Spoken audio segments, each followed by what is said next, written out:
जी। महाराज जी, भगवत प्राप्ति के लिए ज्ञान का होना आवश्यक है क्या? भगवत प्राप्ति में ज्ञान से हमें हाँ, क्या क्या भगवत सहयोग? प्राप्ति के मार्ग में चलने से तीनों अपने आप हो जाते हैं। जब हमारे हृदय में श्री भगवान के चरणों की भक्ति का प्रादुर्भाव होता है तो हमारे हृदय में वैराग्य और ज्ञान अपने आप होने लगता है। ज्ञान, वैराग्य, भक्ति तीनों मिश्रण चलते हैं और जब फिर आगे बढ़ते हैं तो उनका अलग अलग मार्ग हो जाता है।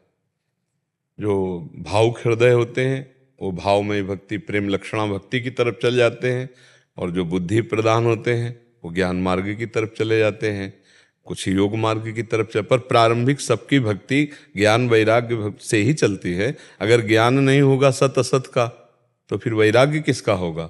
और जब वैराग्य नहीं होगा तो राग में फंसा हुआ संसार की भक्ति करेगा, भोगों की भक्ति करेगा, शरीर, व्यक्ति, वस्तु, स्थान, इसी का चिंतन होगा। समझ पा रहे? ज्ञान तो अत्यंत आवश्यक है।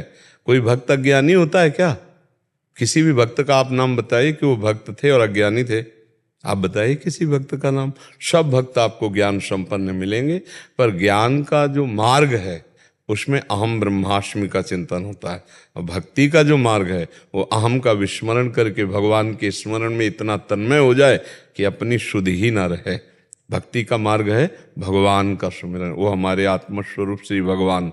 और ज्ञान का अलग मार्ग, वो अहम ब्रह्मास्मि, मैं ब्रह्म हूँ, ऐसा चिंतन करते करते वो ब्रह्माकार अभेद बुद्धि हो गया, आत्मस्वरूप, वो मोक्ष को प्राप्त हो गया और ये भगवान की लीला में प्रवेश पा गया।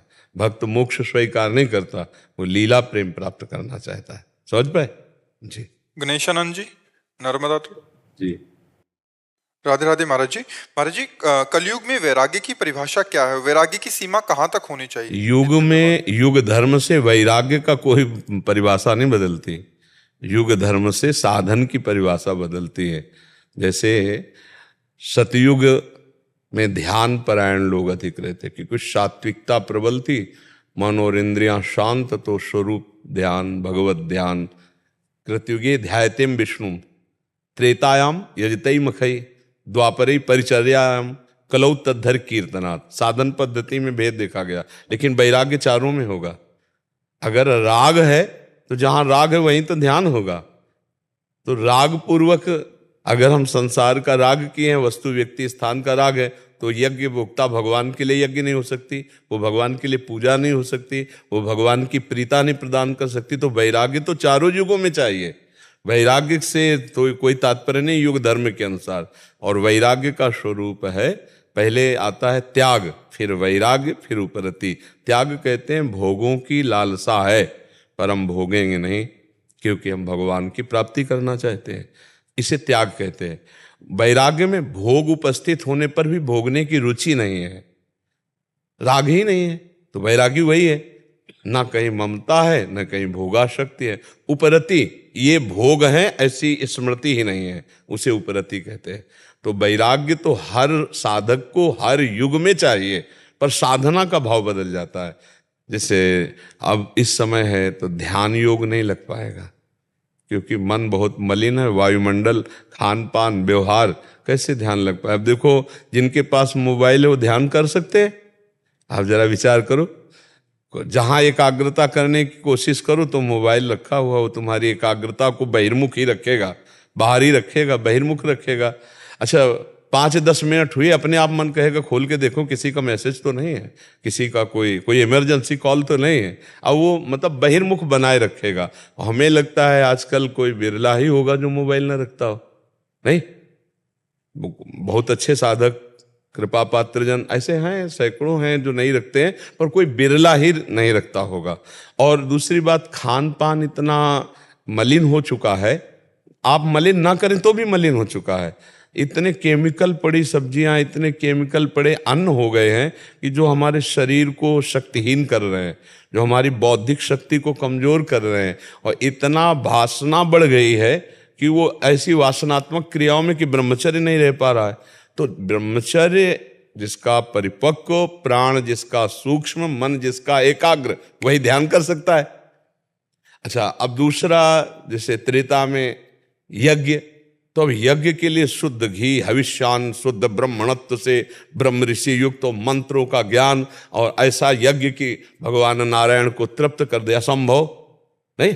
तो यज्ञ पूरी होना, हविष्यान्न पवित्र अन्न मिलना, खाद डाले बिना कुछ पैदा ही नहीं हो रहा है।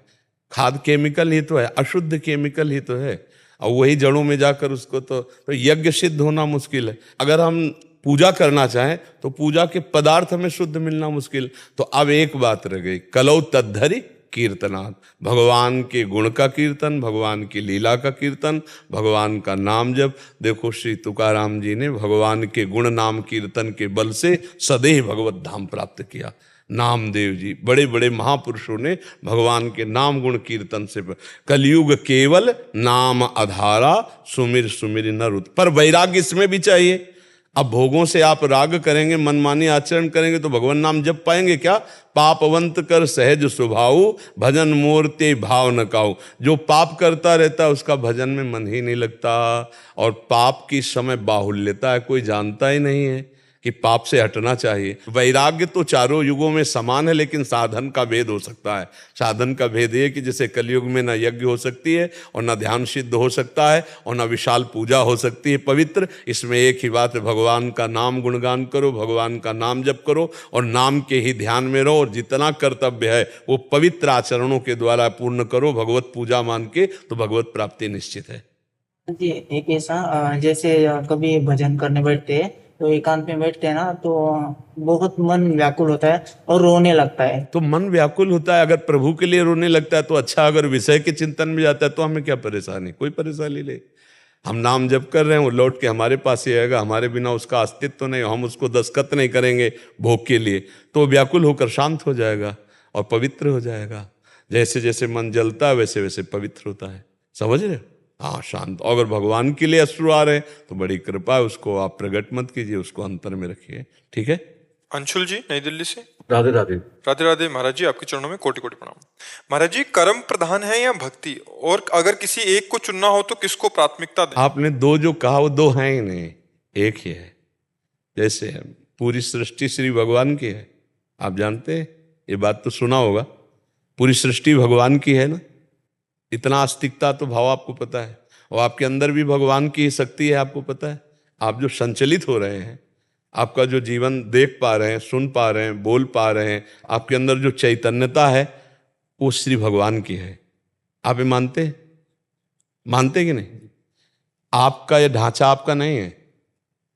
आप तो अपना, अगर आपको कहा जाए कि आप कौन हैं तो आपके ध्यान में यही आएगा, ढांचा, और ये आप है नहीं।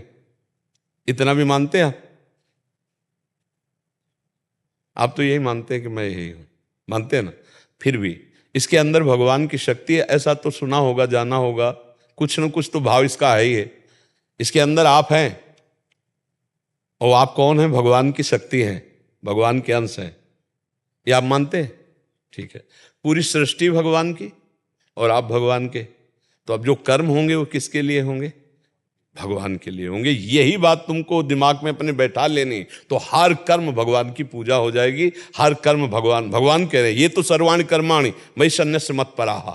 जो मेरे परायण होकर मेरे को सारे कर्म समर्पित कर देते हैं तो वो भक्ति बन जाता है, वो भगवान की प्राप्ति का हेतु बन जाता है। आप व्यापार कर रहे हो, आप किसानी कर रहे हो, आप नौकरी कर रहे हो, लेकिन श्री भगवान के लिए कर रहे हो और धर्म पूर्वक कर रहे हो। जब श्री भगवान के लिए हम जैसे रसोई बनाते हैं तो बड़ी पवित्रता रखते हैं ना, ऐसे हम पवित्र कर्म करेंगे। हम अधिकारी हैं तो धर्म पूर्वक चलेंगे, अधर्म का पैसा नहीं लेंगे, और किसी के प्रभाव से हम अधर्म का कार्य नहीं करेंगे। वही कर्म पूजा बन गया। भक्ति और कर्म अंतर नहीं है। जब हम अपने लिए कर्म करते हैं, स्वार्थ पूर्ति के लिए कर्म करते हैं, तब वो कर्म हो जाता है और बंधन कारक होता है। और जब हम शास्त्र सम्मत कर्म करते हैं तो वो पुण्य बन जाता है, और जब हम शास्त्र विरुद्ध कर्म करते हैं तो पाप निषिद्ध कर्म बन जाता है, और जब हम भगवान के लिए करते हैं तो भक्ति बन जाता है। समझ रहे ना? तो हमारा कर्म ही भक्ति हो गई।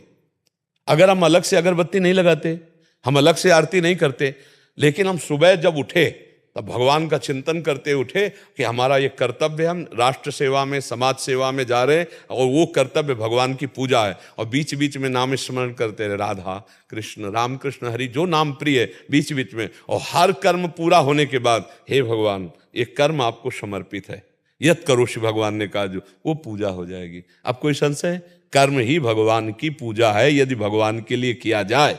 वही कर्म जब अपने लिए किया जाता है तो बंधन कारक हो जाता है, वो केवल कर्म रहता है। और जब हम निष्काम भाव से समाज सेवा, भगवान सेवा के लिए, तो कर्म योग बन जाता है, और कर्म योगी का मोक्ष होता है, कर्मयोगी का कल्याण होता है। और जब हम कर्म शास्त्र विरुद्ध करते हैं तो निषिद्ध पाप कर्म बन जाता है, तो दुख देने वाला होता है। और जब शास्त्र युक्त करते हैं तो पुण्य बन जाता है, जो सुख देने वाला होता है। लेकिन सुख और दुख दोनों से जो मुक्ति करा दे वो भगवान की भक्ति है, जो भक्ति युक्त कर्म किया जाता है, कर्म को भगवान के लिए समर्पित। देखो, युद्ध से बड़ा भयावह कोई कर्म नहीं होगा, और अर्जुन को भगवान युद्ध करने के लिए आदेश करते हैं। वो हुई ना भक्ति।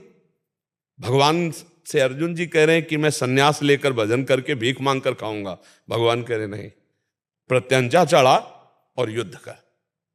तो अपने कर्तव्य कर्म को भगवान की आज्ञा मानकर भगवान के लिए करना, यही भक्ति है। आप कभी मंदिर ना जाओ, जाओ बढ़िया है, लेकिन ना जाओ तो कोई दोष नहीं है। आप कभी, लेकिन आप नाम स्मरण भगवान का करते हुए अपने कर्तव्य को कर्म समझा, तो कोई तुम्हें भक्त माने चाहे ना माने, भगवान आपको अपना मानेंगे। हाँ, बाहरी दिखावा नहीं आपके अंदर, तो लोग कह सकते हैं कि ये भक्त नहीं, कभी हमने मंदिर जाते नहीं देखा, कभी हमने इसको ऐसा नहीं देखा, पर वो भक्त है। हमारे शब्द पर ध्यान दीजिए, जो अंदर नाम जप करता है और भगवान के लिए कर्म करता है, वो भगवान का भक्त है, वो भगवान की प्राप्ति कर लेगा। आप समझ पा रहे हैं? सुरभि पंचोली जी, ऑस्ट्रेलिया से।